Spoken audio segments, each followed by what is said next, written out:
Brain की शक्तियों को कैसे विकसित करें।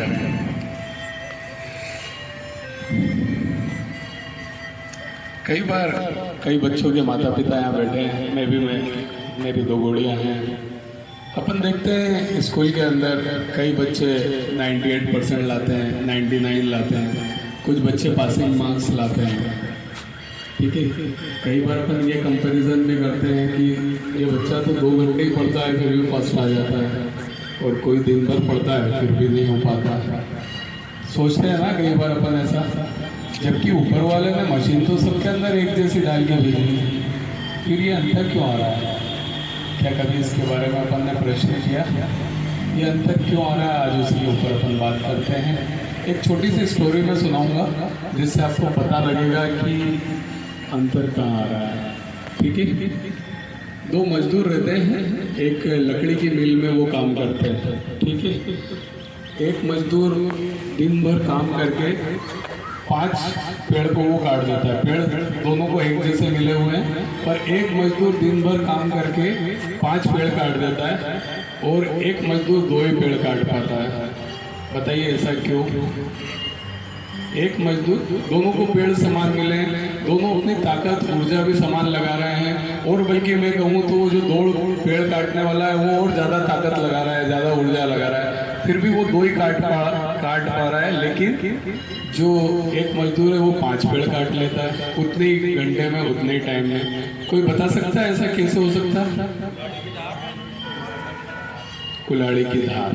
ठीक है, जो 5 पेड़ काट रहा है वो क्या कर रहा है, हर पेड़ को काटने के बाद या थोड़ा काटने के बाद अपनी कुल्हाड़ी की धार को तेज कर रहा है। ठीक है, उसकी कुल्हाड़ी की धार तेज होती है, और एक जो है वो केवल मेहनत करने में लगा हुआ है और केवल काटने में लगा है, उसको कुल्हाड़ी की धार से कोई लेना देना नहीं, लगा रहा है ताकत और काट रहा है। ठीक है, तो अपने को यही करना है कि अपन किस तरह अपने ब्रेन को शार्प करें। कॉन्शियस माइंड, अनकॉन्शियस माइंड, जो 2 माइंड अपने अंदर है, किस तरह अवचेतन मन को अपन और अधिक एक्टिव करें, इनएक्टिव ब्रेन को। उसके लिए क्या क्या करना चाहिए? ठीक है, तो बात करें बच्चों के अंदर, तो अपन क्या क्या कर सकते हैं, क्या क्या चेंजेस अपन उनके अंदर करें जिससे ब्रेन विकसित हो सकता है। आप कितनी कभी सोच के देखिएगा, जितने भी ऋषि मुनि हुए हैं, जितने भी महापुरुष हुए हैं, उनकी जीवन शैली क्या रही है, उनका आहार क्या रहा है, उनका दिन भर की दिनचर्या क्या रही है। आप एक बार सर्च करके देखिएगा सबके बारे में। अपन ज़्यादा दूर नहीं जाते हैं, एक और नरेंद्र मोदी जी की बात ले लेते हैं। देखिए 75 साल में भी कितना एनर्जेटिक है एनर्जेटिक, कितनी एनर्जी है, एक दिन में कहाँ कितनी जगह भाषण दे देते हैं, करते हैं ना। इतनी एनर्जी उनके अंदर कहाँ से आई, इतनी ऊर्जा उनके अंदर कैसे है? वो कितने साल से ये तपस्या कर रहे हैं, कितने साल से ध्यान कर रहे हैं, मेडिटेशन कर रहे हैं, कितने साल से अपने आहार पे ध्यान रख के चल रहे हैं। उन्होंने अपने शरीर को नया कर लिया, पुनर्जीवित कर लिया। जैसा मैंने बताया था ना कि 121 दिन में लार मजबूत हो जाती है, 120 दिन में ब्लड मजबूत हो जाता है, 3 साल में अपना सारा मांस मजबूत हो जाता है, और 7 साल में अपना पूरा शरीर नया हो जाता है, हड्डियां मजबूत हो जाती हैं, सेल्स बदल जाती हैं हर 7 साल में। लेकिन उस 7 साल में अपन ने शरीर के अंदर डाला क्या, कैसा बनेगा प्रोडक्ट? राइट है, जैसा अपन डालेंगे वैसे ही प्रोडक्ट बनेगा। अपन अगर करेला का बीज बोएंगे तो आम तो नहीं उग सकते ना, क्या उगेगा? करेला ही उगेगा। तो अपन शरीर में क्या डाल रहे हैं, इस पे अपने को चिंतन और मनन करना पड़ेगा। आहार का बहुत बड़ा रोल है।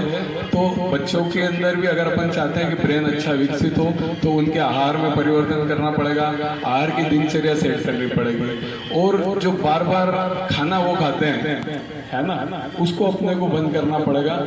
देखिए आप सोच के देखिए, जानते सब हैं, अपन हर बात जानते हैं। मैं आपको कोई नई बातें नहीं बताऊंगा। कि आपको नहीं मालूम है कि तंबाकू खाने से कैंसर होता है? सब जानते हैं। कि आपको नहीं पता अल्कोहल लेने से लीवर खराब होता है? सब जानते हैं ना सब। स्मोकिंग करने से लंग्स खराब होते हैं, सभी जानते हैं। पर क्या छोड़ दिया? कितने लोग स्मोकिंग कर रहे हैं, अल्कोहल ले रहे हैं जानबूझ के भी। क्या आपको नहीं पता कि फ्रूट्स खाने से शरीर में एनर्जी रहेगी, अच्छा रहेगा? क्यों? जब आप किसी बीमार से अस्पताल में मिलने जाते हो तो उसके लिए फ्रूट ले जाते हो। जानते तो हो कि फ्रूट्स खाना अच्छा है बीमारी में, है ना? जानते हो ना? तो जानते अपन सब कुछ है, लेकिन उसको अप्लाई नहीं करते। इसी समझ को हमको बढ़ाना होगा अपने बच्चों के अंदर। एक तो कोशिश करें कि खाना टाइम टू टाइम दें, क्योंकि देखिए जब भी आपने अगर पेट में बार बार उन बच्चों के कुछ डाला तो शरीर की सारी ऊर्जा उसको पचाने में लग जाती है, माइंड कैसे काम करेगा। आप खुद सोच के देखिए, जब हमें एग्जाम देने जाना होता है तो क्या हमें भूख लगती है? अपने बॉडी के अंदर इस तरह के हार्मोन सीक्रेट हो जाते हैं, इस तरह के एंजाइम सीक्रेट हो जाते हैं कि वो सारी एनर्जी यहाँ लगाना चाहते हैं, यहाँ नहीं लगाना चाहते हैं। हम बीमार होते हैं तो हमें भूख लगना क्यों बंद हो जाती है?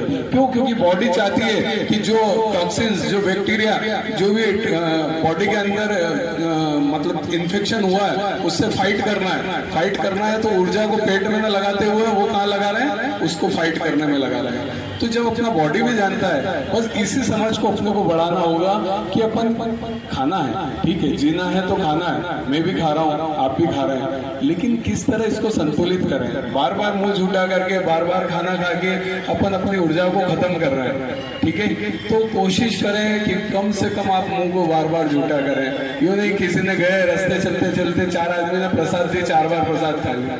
अरे ठीक है, आपको प्रसाद मिली, उसका सम्मान कीजिए, उसको रख लीजिए, जब खाना खाएं तब खा लीजिए। पर बार बार मुंह झूठा क्यों करें? बार बार पेट में कुछ क्यों डालें? बच्चे घूम रहे फिर रहे, कहीं चॉकलेट ले ली, कहीं कुरकुरे ले लिए, कहीं चिप्स ले लिए, घर पे आए खाना खा लिया।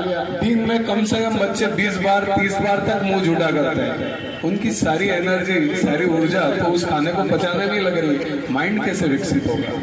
इस बात पे ध्यान देना होगा। आहार का सबसे बड़ा रोल है, खाएं, संतुलित आहार खाएं, टाइम टू टाइम खाएं। आपने सुबह नाश्ता कर लिया, ठीक है, आदर्श से नाश्ता कर ही रहे हैं अपन। दिन में 12 से 2 के बीच में खाना खा लिया, और शाम को कुछ खाना है तो सूर्यास्त पूर्व खा लिया। बस काफी है, जीने के लिए काफी है या नहीं है? और मरने के लिए तो कितनी भी बार खाएं अपन, कोई फर्क नहीं पड़ता, पर जीने के लिए काफी है। और ये आप करके देखिए प्रयोग, आपको आपके माइंड में, आपके मतलब आपके सोचने समझने की क्षमता में, हर चीज में आपको बहुत बहुत अच्छे परिणाम मिलना चालू हो जाएंगे। ये मेरा केवल 15 दिन का अनुभव बता रहा हूँ मैं आपको। अभी तो मैं आगे इसको और कंटिन्यू करूंगा, तो आपसे और इसके बारे में डिस्कस करूंगा। 15 दिन में मेरे सोचने समझने की शक्ति बदल गई। तो ये परिवर्तन करें। दूसरा, माइंड को विकसित करने का सबसे बढ़िया प्रयोग है मेडिटेशन, साधना। बच्चों को ये 2 प्रयोग आप रोज कराने की कोशिश करें, मैग्नेटिक ऑरा और ध्यान। 3 मिनट से 5 मिनट कम से कम माइंड के विकास के लिए। एटलीस्ट घर पे तो ये अपन उनको करवा सकते हैं। यहाँ नहीं आते बच्चे, क्या 5 मिनट हम बच्चों को मेडिटेशन नहीं करवा सकते? ये प्रयोग भी आप जरूर कराएं, इससे उनका थर्ड ब्रेन एक्टिवेट होगा। यहाँ पर काटजू नगर में राजीव जी श्रीवास्तव हैं, यहाँ कैंप में आए भी थे वो, अभी तो यहाँ नहीं दिख रहे हैं मुझे, लेकिन जबरदस्त नॉलेज है उनको। वो थर्ड ब्रेन एक्टिवेट कर देते हैं, मिड ब्रेन एक्टिवेट कर देते हैं। कैसे करते हैं? मेडिटेशन से। मेरे बच्चे भी गए थे वहाँ उनकी क्लास में। यहाँ कुंदन भैया बैठे, उनकी बच्ची भी आंख बंद करके, आंख पे पट्टी बांध कर किताब पढ़ लेती है। पता है, नाक से भी पढ़ सकते हैं, जरूरी नहीं कि आंखों से पढ़ा जाए।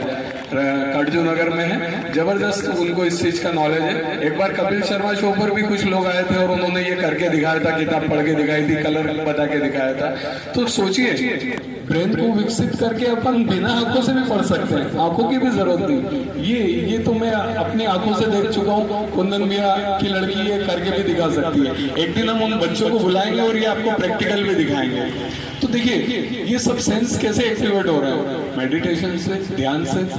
आंखों, नाक जो अपने को भगवान ने सूंघने के लिए दी, उससे वो पढ़ भी पा रहा है। तो सेंस को एक्टिवेट करना पड़ता है, ब्रेन को एक्टिवेट करना पड़ता है। मेडिटेशन, ध्यान, साधना उसके लिए बहुत बहुत जरूरी है। तो बच्चों को प्रेरित करें, रोज 5-7 मिनट बिठा के, और कोशिश करें कि वो इस साधना को करें और आहार पर उनके ध्यान दें। ये 2 चीज का आप प्रयोग करके देखिए। आप देखिए जितने भी ज्ञानी पुरुष हुए, महापुरुष हुए, संत हुए, बड़े बड़े, उनका आहार कैसा है? जो हिमालय में बैठे तपस्या कर रहे हैं, उन्होंने कितने दिन से खाना नहीं खाया, सोच के देखिए। मतलब ज्ञान मिलेगा तभी जब आपकी यहाँ ही सब ऊर्जा लग जाएगी, तो यहाँ पर ऊर्जा कहाँ से आएगी? तो इसको आपको आपके जैन मुनि हुए कितने कितने दिन का वो उपवास कर लेते हैं। ऐसे ही कोई महापुरुष नहीं बनता है, बहुत त्याग करना पड़ता है। एक चलिए आज इतना ही ज्ञान है, लेकिन एक छोटी सी कविता के बाद अपन अगले प्रयोग में प्रवेश करते हैं। रोज इस तरह की बातें मैं आपके साथ करता रहूंगा। आज की कविता का शीर्षक है हमारा एक यात्रा मौत के साथ। ठीक है, शीर्षक अच्छा लगा आपको? एक यात्रा मौत के साथ। कि अचानक वो आकर खड़ी हो गई, कि अचानक वो आकर खड़ी हो गई। उसने कहा चलो, मैंने कहा नहीं नहीं मुझे कुछ समय दो। उसने कहा नहीं, कुछ भी हो जाए तुम्हें और समय नहीं दिया जा सकता। उसने कहा नहीं नहीं, मुझे तो कई अरमानों की सीढ़ी पर चढ़ना था, कई सपनों को पूरा करना था, उन पर चढ़ने की योजना ही बना रहा था और तुम आ गई और मौत बनकर छा गई। उसने कहा नहीं, कुछ भी हो जाए तुम्हें और समय नहीं दिया जा सकता।